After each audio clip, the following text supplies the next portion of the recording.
अशोक सुंदरी का शिवलिंग में कहाँ स्थान होता है? अशोक सुंदरी कौन थी? उनका पूजन करने से क्या लाभ मिलता है? भगवान शिव की एक पुत्री का नाम अशोक सुंदरी था। हालांकि महादेव की और भी पुत्रियां थीं जिन्हें नागकन्या माना गया। जया, विषहर, सामिलबारी, देव और दोतली। आपका प्रिया की वाणी यूट्यूब चैनल में स्वागत है। वीडियो अच्छी लगे तो लाइक जरूर करना।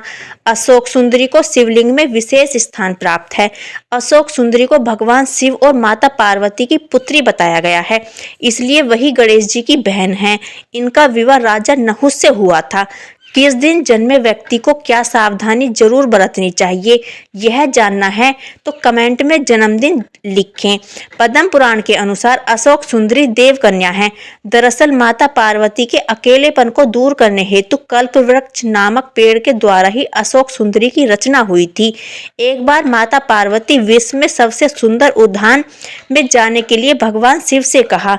तब भगवान शिव ने अपनी पत्नी को नंदनवन लेकर गए। वहां माता पार्वती को कल्प वृक्ष से लगाव हो गया और वे उस वृक्ष को लेकर कैलाश आ गईं। कल्प वृक्ष मनोकामना पूर्ण करने वाला वृक्ष है। पार्वती जी ने अपने अकेलेपन को दूर करने हेतु उस वृक्ष से यह वर मांगा कि उन्हें एक कन्या प्राप्त हो। तब कल्प वृक्ष द्वारा अशोक सुंदरी का जन्म हुआ। माता पार्वती ने उस कन्या को वरदान दिया कि उसका विवाह देवराज इंद्र जैसे शक्तिशाली युवक से होगा। इस वरदान के असर के कारण एक बार अशोक सुंदरी अपनी दासियों के साथ नंदनवन में विचरण कर रही थी। तभी वहां हुंड नामक राक्षस आया, जो अशोक सुंदरी की सुंदरता से मोहित हो गया और उसने अशोक सुंदरी के सामने विवाह का प्रस्ताव रखा। लेकिन अशोक सुंदरी ने अपने वरदान और विवाह के बारे में बताया कि उनका विवाह नहुस से ही होगा। यह सुनकर राक्षस ने कहा कि वह नहुस को मार डालेगा। ऐसा सुनकर अशोक सुंदरी ने राक्षस को श्राप दिया कि जा दुष्ट, तेरी मृत्यु नहुस के हाथों ही होगी। यह सुनकर वह राक्षस घबरा गया। तब उसने राजकुमार नहुस का अपहरण कर लिया, लेकिन नहुस को एक दासी ने बचा लिया। इस तरह महर्षि वशिष्ठ के आश्रम में नहुस बड़े हुए और उन्होंने राक्षस हुंड का वध किया। इसके बाद नहुस और अशोक सुंदरी का विवाह हुआ।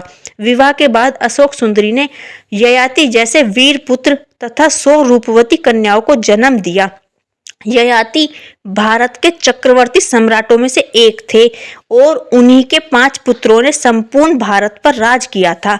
जब अशोक सुंदरी के विवाह के समय महादेव उनका कन्यादान कर रहे थे, तब कन्यादान के समय अशोक सुंदरी की आंखों में आंसू देखकर महादेव ने अशोक सुंदरी को यह वरदान दिया था कि इस संसार में जो भी स्त्री तुम्हारा नाम लेकर मुझे एक चावल का दाना भी समर्पित कर देगी, चढ़ा देगी, मैं उसकी आंख में कभी आंसू नहीं आने दूंगा। शिवलिंग में ही अशोक सुंदरी का स्थान होता है। भगवान गणेश और भगवान कार्तिकेय होते हैं।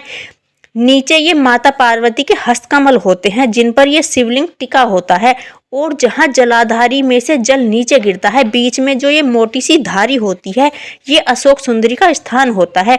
अशोक सुंदरी का अर्थ होता है माँ पार्वती के शोक दुख को कम करना। सुंदरी का अर्थ है सुंदर लड़की, अर्थात दुख को दूर करने वाली सुंदर लड़की। अशोक सुंदरी इसलिए जब भी शिव पूजन करें, इनका पूजन भी जरूर करें। तो सनातन धर्म की इसी प्रकार की और जानकारी के लिए जुड़े रहिए प्रिया की वाणी यूट्यूब चैनल के साथ।